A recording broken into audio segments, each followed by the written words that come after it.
안녕하세요.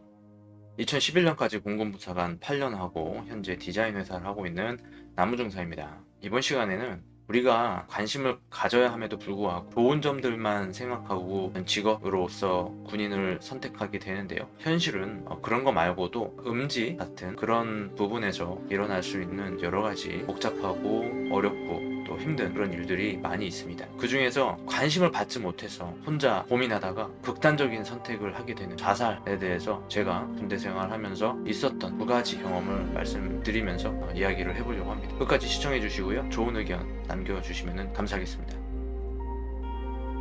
공군부사관 자살할 것 같은 일병을 알아볼 수 있는 마음에 대해서 말씀드리도록 하겠습니다.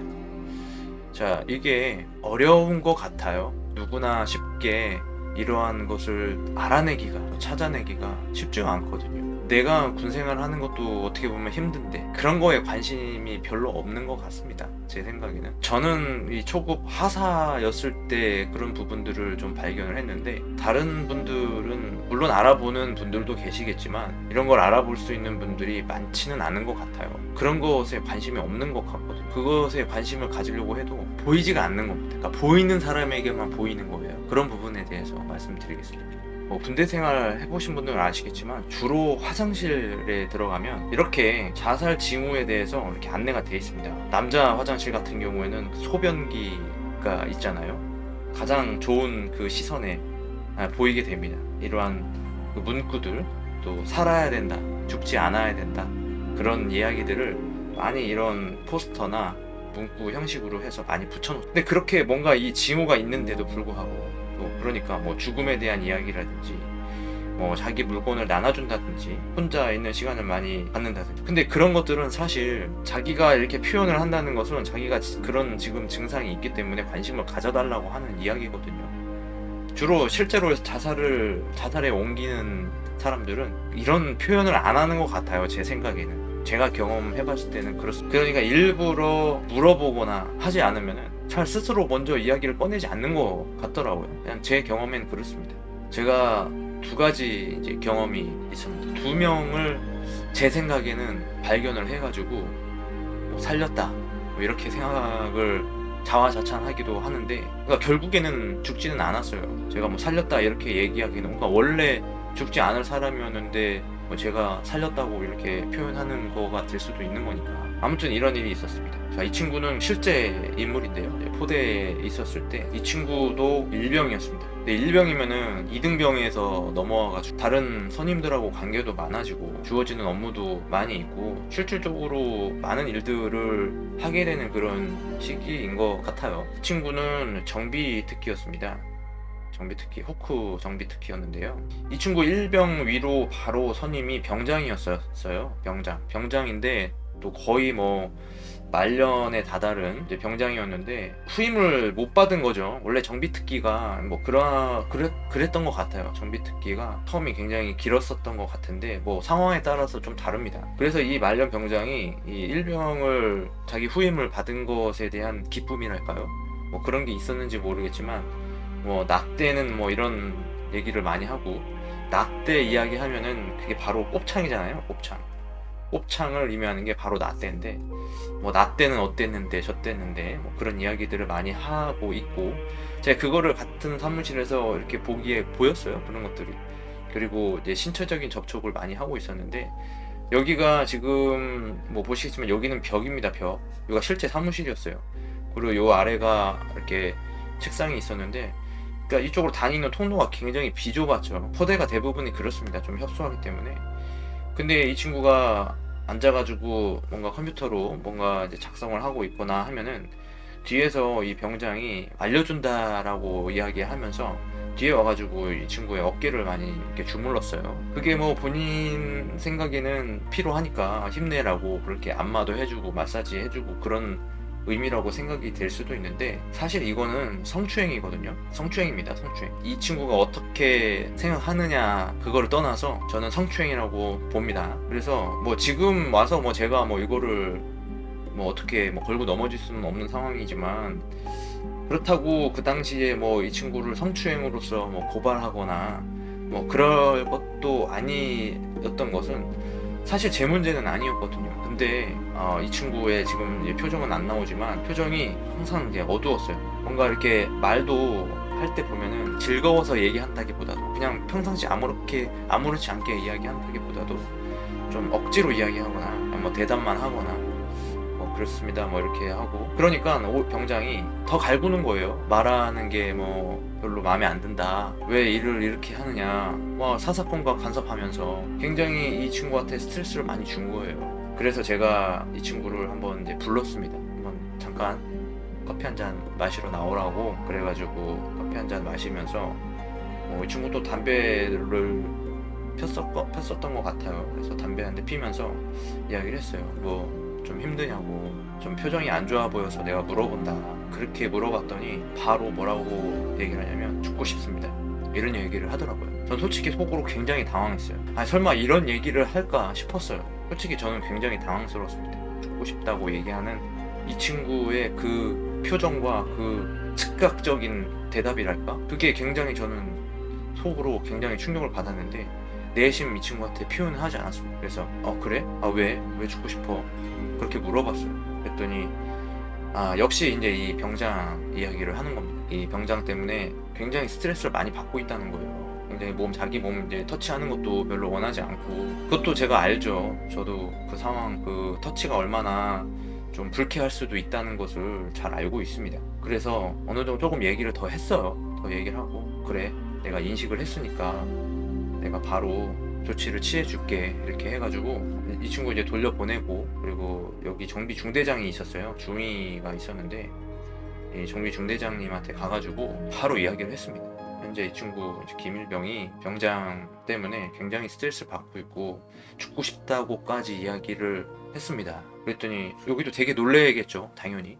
그리고 자기가 이제 부서장으로서 책임을 져야 되는데 그러냐고, 알았다고 바로 또 이제 면담을 들어가서 이 친구하고 분리가 됐습니다. 이게 정말 장난으로 이 친구가 죽고 싶다고 얘기한 게 아니었던 거죠, 결국에. 그래서 이 친구는 뭐 다행히 전역을 하게 됐는데, 아무튼 그런 일들이 있었습니다. 그리고 또 한 친구가 있어요. 제가 또 다른 부대로 이제 전입을 갔는데, 이 친구는 지금 이제 전역을 했어요. 전역 마크를 가지고 있는데, 이 친구는 제가 2등병 때부터 봤었던 친구예요. 2등병 때부터 이제 새로 전입 왔을 때부터 여기 노란 딱지 이렇게 붙이고 다닐 때부터 제가 이렇게 알게 된 병사인데, 물론 제 부서는 아니었습니다만 정비 중대 소속이었죠. 저는 이제 샵이 달랐기 때문에 정비 반에 따로 있었고, 이 친구는 중대에 있었는데 자주 소통을 했어요. 이 친구도 1병 때 제가 부대 생활관 앞에 이렇게 벤치가 있었어요. 근데 여기 등나무가 이렇게 있었고, 여기는 생활관입니다. 근데 여기서 와가지고 이제 담배를 피는데 이 친구도 담배를 펴요. 그래서 저도 그때는 담배를 폈었는데 지금은 안 피지만, 그래서 이제 담배를 같이 피면서 뭔가 이렇게 병사들하고 같이 얘기를 하고 소통을 하고 그런 거였었거든요. 근데 이야기를 하는데 이 친구도 굉장히 좀 힘들어 보였어요. 이 친구하고 좀 인연이 많이 있는데, 제가 이 친구를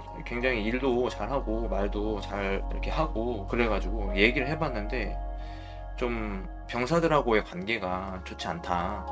왜 그러냐고 물어보니까 본인은 이제 호주에서 유학 생활을 했다고 하더라고요. 오랜 동안 외국에 나가서 생활하다가 군대 때문에 다시 귀국을 해가지고 이제 군대에 왔는데, 보통 이제 한국에서 생활했던 한국 사람들하고 문화적인 차이를 많이 느낀다는 거예요. 그래서 좀 따돌림을 당한다고 할까? 그런 거였거든요. 이 친구가 굉장히 적응하기가 힘들었던 거죠. 그래서 좀 이제 관심을 많이 가졌어요. 그렇다고 이 친구가 죽겠다 그런 이야기까지는 안 했었거든요. 근데 제가 어느 날 여기 이 생활관에 한번 순찰을 갔었어요. 생활관에 들렸는데 이 친구가 아파가지고 제가 한번 이제 순찰 돌다가 유병소로 밖에 나가가지고 약국에 가가지고 밖에서 감기약을 사다가 갖다 준 적이 있어요. 이거 약만 사다 주는데 한 1시간 정도 걸린 것 같아요. 이 친구가 약을 받아서 딱 돌아가는 그 순간 눈물을 흘리고 있는 걸 제가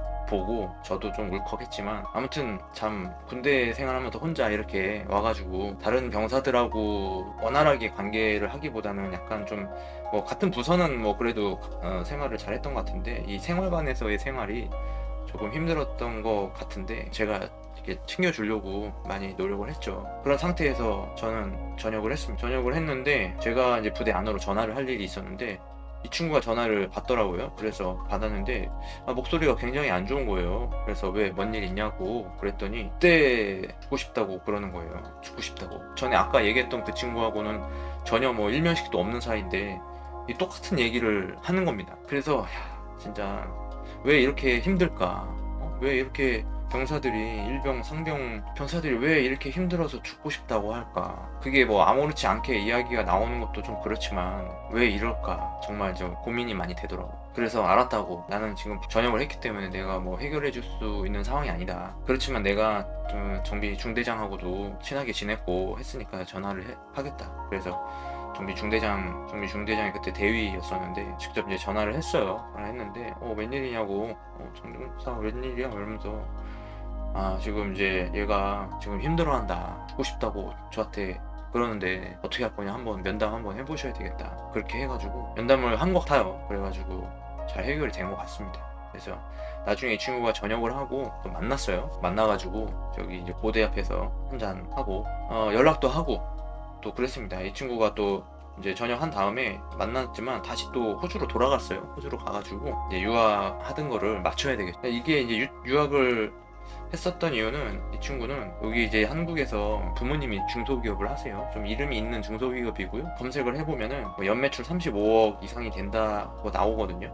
기업 정보를 보면 35억이면은 그래도 굉장히 큰 거죠. 그 분야에서 굉장한 입지를 가지고 있는 그런 회사로 알려져 있어요. 이런 집의 이제 아들인 거죠. 제가 그때 여기 3년 안에서 생활을 했는데 관사에서도 살았습니다. 관사 아파트가 있고 그 위병소가 바로 옆에 있잖아요. 거기 면회실도 있어요. 주말에 보면은 꼭 수입차가 대부분입니다. 국산차도 있지만 대부분 수입차고 고급 수입차죠. 벤, X, B, X, 뭐 A로 시작하는 뭐 그런 브랜드들이 질비했어요.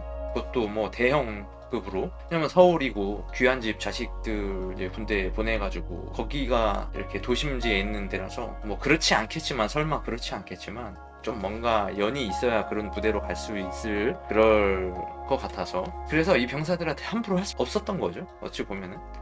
그리고 또 이 친구들 보면은 뭐 외국 유학도 갔다 왔지만은 뭐 웬만한 인서울에 있는 대학교 다니다가 군대 입대하고 그런 엘리트들이기 때문에 저가 이제 부사관으로서 뭐 정말 병사들한테 이렇게 함부로 할 수 없었던 그런 입장이었어요. 뭐 제가 뭐 일부러 뭐 함부로 할 일도 없겠지만은 그래도 뭐 대부분 또 좋은 친구들, 좋은 병사들을 많이 만나서 뭐 다행인 것 같기도 합니다. 그러니까 이게 지금도 그런 일들이 일어나고 있어요. 보면은 이 통계 자료가 있더라고요. 여기는 이 나라지표인데요. 군 사망사고 현황을 그래프로 볼 수가 있습니다. 그러면 여기 지금 뭐 군 사망사고 추이도 나오고 군기사고 안전사고 이렇게 나오고요.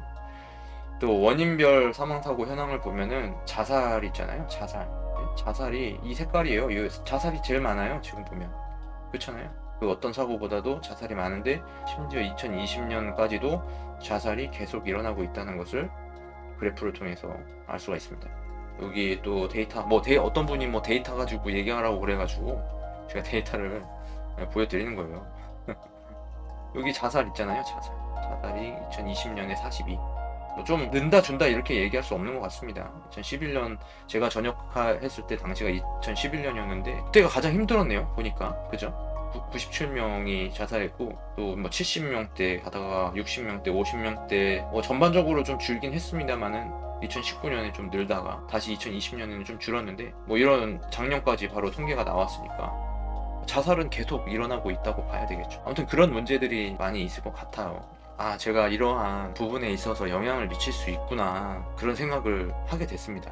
오래전부터 이 친구를 만났을 때부터도 그런 생각을 했었고 이런 징후를 내가 발견할 수 있구나. 처음에 얘기했던 꼭 그런 게 아니더라도 뭐 이렇게 뭐 이런 거 죽음에 대해서 이야기를 한다든지 뭐 어떤 변화라든지 그런 게 아니더라도 내가 이들이 그 누군가하고 관계를 하고 있을 때 다른 사람 때문에 스트레스를 받아서 죽고 싶다 뭐 이런 얘기를 하는 거니까 그런 행동을 조금이라도 이렇게 내가 주의 깊게 본다면은 얼마든지 발견할 수 있는 거고 설마 그렇지 않더라도 이거는 주기적으로 이 친구들한테 질문을 해보고 물어보고 관심을 가져줘야 되는 거거든요. 모든 병사들을 다 관리할 수는 없지만은 자관 같은 경우에는 이게 면담을 할 수 있는 그 면담관이 돼요. 그래서 수시로 한번 물어보고 또 그 하고 있을 겁니다 아마. 그 일지도 작성을 하고 해야 되기 때문에 내가 그 담당관이 아니더라도 평상시에 하사라도 내가 초급 간부라도 내가 군대 생활한 지 1년, 2년밖에 안 됐어도 내가 병사들한테 관심을 가져주고 또 중개자 역할을 하는 거잖아요. 또 그런 교육을 많이 하잖아요. 부사관은 장교와 병사의 어떤 중간 연결다리다, 매개체이다. 병사들한테 보이는 징후들이나 내가 주의 깊게 보는 것들에 대해서 확인을 해보고 또 바로 또 부서장이나 중대장에게 보고를 해야 되는. 그래서 저는 그런 것들을 알게 돼가지고 내가 이런 이제 상담이나 이런 것에 대해서 좀 공부를 해봐야 되겠다. 그래서 지금 이제 잘 보이지는 않으시겠지만 여기 보면 심리 상담사라고 되어 있습니다. 상담 심리사 2급인데 뭐 저는 나름대로 의미를 두고 열심히 공부를 해가지고 자격증을 받긴 했지만 사실 뭐 시험도 보고 했지만은 뭐 돈 주면은 딸 수 있는 그런 자격증이기도 해요. 2011년 8월 20일에 취득을 했으니까 전역하기 11일 전에 취득을 한 거죠. 옆에 있는 거는 그 미술 심리 상담 지도사입니다. 미술 심리 상담 지도사 1급인데 이거는 또 우연하게 또 다른 그 어떤 사람하고 얘기하다가 우연히 알게 돼가지고 이런 것들을 취득을 해가지고 실제로 활동을 했어요. 제가 실제로 지역아동센터에서 했었습니다. 이게 자격 가지고는 이거를 이쪽에서 해보고 심리 상담사 가지고는 공기업이죠. 공기업인데 여기거든요. 서울시 청소년 상담 복지센터라고 여기 기관에서 1년 이상 근무를 했었습니다. 여기 보면 위기기획팀이라고 있는데 여기에 일시보호 상담원이라고 해요. 계약직으로 일을 하는 건데 주로 이제 야간에 근무를 하는데 가출 청소년들이 있어요. 위기 청소년이라고 하는데 가출하거나 혹은 이제 부모나 뭐 조부모 뭐 이렇게 같이 사는 그 친구들이 이 부모나 조부모의 학대나 위험 뭐 이런 것들이 있어요. 특히 부모로부터의 학대나 폭행 이런 것들로부터 청소년들을 그 위기에서 구조하는 거죠. 긴급 구조. 뭐 제가 직접 가지는 않지만 제가 전화를 많이 받아가지고 연계를 하고 또 뭐 경찰에 신고를 할 수도 있는 거고 뭐 그런 위기 상황들을 좀 관리를 하는 거예요. 또 가출 청소년이 있으면은 일시보호소에 오도록 해가지고 또 재워주고 또 먹을 것도 먹여주고 뭐 그런 또 상담도 하고 현재 상황이나 그런 것들 계획에 대해서 좀 얘기를 해보고요. 근데 이제 이런 친구들 많이 만났었는데 참 어려운 친구들이 많이 있더라고요. 뭐 이런 것에 대해서는 좀 나중에 이야기를 해보도록 하겠습니다. 그래서 제가 이제 그런 관심을 가지게 됐는데 제가 그런 것을 느껴봐가지고 그런 상황에 놓여 있는 그 사람들을 좀 더 많이 이해할 수 있지 않았나 그런 생각을 하게 됩니다. 하여튼 공군 부사관에 대해서 먼저 말씀을 드렸지만 항상 주위에 관심을 가져야 돼요. 나도 물론 그런 어려운 상황에 놓여질 수도 있겠지만 나는 뭐 간부다라는 생각으로 조금 더 나은 사람이라고 생각하고 다른 사람한테 또 관심을 가지고 군대에서 그런 것들이 빈번하게 일어나고 있기 때문에 내가 조금의 관심을 가짐으로 인해서 극단적인 선택을 방지할 수 있는 그런 계기가 될 수 있기 때문에 조금만 더 관심을 가져주시기를 부탁드리겠습니다. 지금 뭐 계신 기관 장병도 마찬가지고 앞으로 입대하실 분들도 그렇고요. 내 자녀를 군대에 보내가지고 걱정을 하시는 분들도 있을 거잖아요. 그런 점들이 없나 또 잘 챙겨야 될 것 같습니다. 그래서 오늘 굉장히 긴 시간 동안 이야기를 했는데요. 이쯤에서 마치도록 하겠습니다. 지금까지 2011년까지 공부부사관 8년 하고 현재 디자인 회사를 하고 있는 남은중사였습니다. 감사합니다.